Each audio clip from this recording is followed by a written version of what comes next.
বন্ধুরা, আপনাদের যদি একটি শর্ট চ্যানেল থাকে আর সেই শর্ট চ্যানেলের ভিডিওগুলি কখন আর ছাড়লে আপনার ভিউগুলি বেশি হবে, তো আজকে এই সম্পর্কে এই টিউটোরিয়ালটি থাকছে। তার সঙ্গে আপনার ভিউয়ার্সরা কখন কোন সময়ে অ্যাক্টিভ থাকে এটাও আপনাকে দেখিয়ে দেব। ইউটিউবের নিজস্ব একটি অ্যাপস আছে, সেই অ্যাপসের মাধ্যমে। আর বন্ধুরা, এই শর্ট চ্যানেলের কত ওয়াচ টাইম, কত কিভাবে পূরণ করতে হয়, কত দিনে আপনার চ্যানেলটি মনিটাইজেশন করতে পারবেন। সো চলুন আজকে এই বিষয়টি দেখিয়ে দিচ্ছি। আমার একটি স্ক্রিন রেকর্ডার আপনাদেরকে দিয়ে দেব আমার মোবাইল স্ক্রিনে, এবং সেখান থেকেই আপনারা বুঝে যাবেন যে পুরো বিষয়টি। সো যারা ভিডিওটি লম্বালম্বিভাবে দেখছেন তারা ভিডিওটি একটু ঠিক এইভাবে দেখবেন, ঠিক আছে? মোবাইলটাকে এইভাবে ধরবেন, তাহলে সুবিধা হবে। আর সেটাকে জুম করে নেবেন। যদি স্ক্রিনের জন্য কোনো জায়গা ছোট দেখা যায়, সেটাকে জুম করলেই বড় হয়ে যাবে। মোবাইলটাকে ঠিক এইভাবে ধরতে হবে, ওকে, এইভাবে।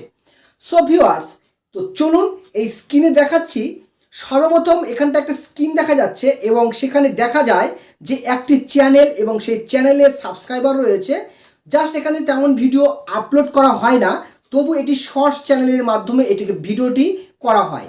সো ভিউয়ার্স, এখানটায় এই চ্যানেলটির সাবস্ক্রাইবার এবং চ্যানেলটি দেখতে পাচ্ছেন, চ্যানেলের আইকন দেখতে পাচ্ছেন, জোনাকি ব্লগ, এবং তার ভিউজ রয়েছে 2,76,900 ভিউ রয়েছে, মানে 276.9K, ওকে। আর এখানে ওয়াচ টাইম দেখতে পাচ্ছেন 885 ঘন্টা।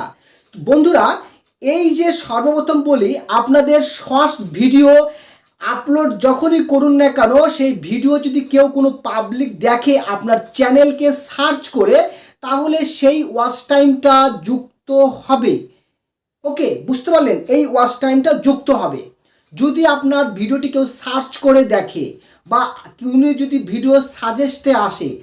আর যদি ভিডিও আপনার মোবাইলে, ধরুন ইউটিউবে চলে যাচ্ছি এবং ইউটিউবে চলে গিয়ে ভিউয়ার্স কোনো একটা ভিডিও ইউটিউবে চলে গেছি এবং সেখানটায় দেখা যাচ্ছে এখানে অনেকগুলি ভিডিও দেখা যাচ্ছে, ঠিক এইরকম ধরনের ভিডিও যদি আমরা যদি প্লে করি, আর যদি পরপর আমরা যদি ঠিক এইভাবে যদি উঠাতে থাকি, নামাতে থাকি, তাহলে কিন্তু এর মাঝখানে আমাদের এই সময়গুলি কোনো অ্যাড মানে হবে না, ওয়াচ টাইম অ্যাড হবে না। কিন্তু এর মাঝে যদি আপনাদের এখানটায় চালাতে চালাতে যখন কোনো অ্যাডস চলে আসবে, তখন সেই অ্যাডসের থেকে আপনাদেরকে ইনকাম দেওয়া হবে এই ইউটিউবের তরফ থেকে। ওকে, তো এই বিষয়টা আপনাদেরকে বুঝিয়ে দিলাম। অর্থাৎ স্ক্রল করে করে যদি কোনো ভিডিও দেখা হয়, সেটাকে বলা হয় শর্ট স্পিড। আর এই শর্ট স্পিড থেকে ভিডিও দেখলে আপনার ভিডিওতে মানে ওয়াচ টাইমটা যুক্ত হবে না, কিন্তু আপনার ভিউটা কাউন্ট হবে, ভিউটা পাবেন, সমস্ত ভিউ পেয়ে যাবেন। তো এর জন্য আমরা চলে যাচ্ছি, আবার ব্যাকে চলে আসি। ঠিক এই জায়গাটা দেখিয়ে দেই যে আপনাদের সেকশনটা চলে আসবেন। ঠিক এইখানটা একটা সেকশন রয়েছে, আর্ন নামে একটি অপশন। এই আর্নের উপর যদি আপনি ক্লিক করেন এবং নিচে চলে যাবেন, এবং মনিটাইজেশন করার জন্য আপনারা ঠিক এই জায়গাটা দেখতে পারবেন। আমার এখানটায় 10 মিলিয়ন আপনার মানে ভিউ প্রয়োজন, এবং লাস্ট 90 দিনের ভিতরে লেখা রয়েছে, লাস্ট 90 দিনের ভিতরে 3 মাসের মধ্যে আমাকে দেখা হতে হবে 10 মিলিয়ন।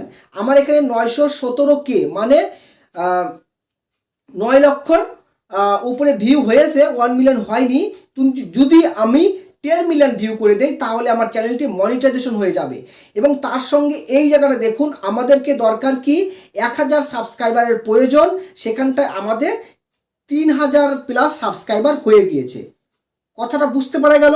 তো এবার যদি আপনি এই চ্যানেলে যদি আপনার এই 4000 ঘন্টা যদি পূরণ করেন, আপনার সমস্ত ঘন্টা 4000 পূরণ করতে হবে। আর আপনার 3000, এই যে আমার সাবস্ক্রাইবার হয়ে গেছে, মাত্র 1000 সাবস্ক্রাইবার লাগবে। আর সেটা বলছে লাস্ট 365 দিনের ভিতরে যদি আপনার হয়ে যায় এই সমস্ত পূরণ, এবং চ্যানেল যদি মনিটাইজেশন হয়ে যায়, তাহলে আপনি এখান থেকে ইনকাম করতে পারবেন। বিষয়টা বুঝে গেল? এবার এই শর্টস ভিডিওতে এবার আপনাদেরকে বুঝিয়ে দেই যে আপনার ভিউয়ার্স, যে আপনার যে ভিউয়ার্সগুলো রয়েছে তারা কখন অ্যাক্টিভ থাকে, এবং সেখান থেকে আপনার সেই ভিউগুলি পাবেন। আমাদের সর্বপ্রথম আমাদের চলে যেতে হবে চ্যানেলের অ্যানালাইটিক্স সেকশানে। ভিউয়ার্স, আমাদের চলে আসতে হবে চ্যানেলের অ্যানালাইটিক্স সেকশন, যেখানে অ্যানালাইটিক্স সেকশনে আপনি পেয়ে যাবেন এই অ্যানালাইটিক্স ক্লিক করবেন। ঠিক ক্লিক করার পর আপনাদের এই জায়গাটাতে থাকবে অডিয়েন্স নামে উপরে একটি অপশন, এই অডিয়েন্সের উপরে ক্লিক করবেন। ক্লিক করার পর আপনাদের ঠিক এই জায়গাটাতে আমি বক্স করে দেখিয়ে দিচ্ছি, এইখানটাতে দেখুন যে এই যে নীল নীল কালারের যে রয়েছে, মানে যেগুলা ভিউ রয়েছে, এগুলো হচ্ছে আপনার অ্যাক্টিভ অডিয়েন্স এই সময়গুলোতে, যেখানে বলা হচ্ছে এই যে এই টাইমটা, এই টাইমের ভিতরে তেমন অডিয়েন্স অ্যাক্টিভ নেই। সকাল মানে 11:59 মানে ঠিক 12টা থেকে সন্ধ্যা 5:59 থেকে আমার যে ভিউয়ার্সগুলো রয়েছে তারা অ্যাক্টিভ রয়েছে। এই সময় ভিডিওগুলি ছাড়লে, শর্টস ভিডিওগুলি ছাড়লে এই সময় অ্যাক্টিভ হবে, মানে আপনার ভিউগুলো পাবেন। ওকে, তো এবার আপনার যদি চ্যানেলে একটাই ভিডিও থাকে এবং সেখান থেকে আপনার যদি চ্যানেল অ্যানালাইটিক্স চেক করেন, সেখানে হয়তো ঠিকঠাকভাবে অ্যানালাইটিক্স নাও পেতে পারেন। মোটামুটি আপনার কাছে 10, 12, 15টা ভিডিও থাকতে হবে, শর্টস ভিডিও, এবং সেখান থেকে আপনার অ্যানালাইটিক্সটা খুব ভালোভাবে চেকিং করতে পারবেন। আর একটা ভিডিওতে যদি আপনি বুঝতে পারেন যে আপনার সেখানে 10 লক্ষ ভিউ হয়ে গেছে, সেখানটা আপনার ঠিক এখানে দেখাবে যে কখন কখন আপনার ভিউয়ার্সরা অ্যাক্টিভ ছিল এবং আপনার ভিডিওগুলি ওয়াচ করেছে। তো এই বিষয়গুলো চিন্তা করতে হবে। আর আরেকটি বিষয় বলে দেই, আপনার ভিউয়ার্সরা কত এজের মানুষরা ভিডিওগুলি দেখে, এর উপর ভিত্তি করে আপনার চ্যানেলের ভিডিওগুলি ভিউ হবে। ঠিক একই রকম আমার চ্যানেলের এই ড্যাশবোর্ডে চলে আসছি এবং আপনি এখানে দেখতে পাচ্ছেন আমি কিছুক্ষণ আগে একটা ভিডিও ছেড়েছিলাম যে 1 ঘন্টা 56 মিনিট আগে, সেখানটা 165টা ভিউ হয়েছে, এবং তা 19 ঘন্টা আগে ছেড়েছিলাম, এখানে 3000 ভিউ হয়েছে। ঠিক একই রকমভাবে আপনার এই চ্যানেলের অ্যানালাইটিক্সগুলি আপনারা চেক করতে পারবেন, তাহলেই বুঝতে পেরে যাবেন যে আপনার চ্যানেলের সমস্ত ভিউ কত হয়েছে। এবং আমার এই চ্যানেলের যদি আমি সমস্ত ভিউকে যদি কাউন্ট করে দেখাতে চাই, তাহলে এই যে 2,76,000 ওর উপরে যদি আমরা ক্লিক করি, তাহলে আমরা এখানটা পেয়ে যাব লাস্ট 28 দিনের। এই লাস্ট 28 দিনের উপর যদি আমরা ক্লিক করি, ক্লিক করার পর এই লাস্ট 28 দিনের এই জায়গা সেকশনে আমরা যদি ক্লিক করে দেখে নিতে পারি 365 দিনে বা লাইফ টাইমে আমার ভিউ কত হয়েছে। তো লাইফ টাইমে যদি আমি ক্লিক করি, তাহলে আমি এখানে দেখতে পাবো যেখানটায় পাই 19 লক্ষ এখানটায় ভিউ হয়েছে।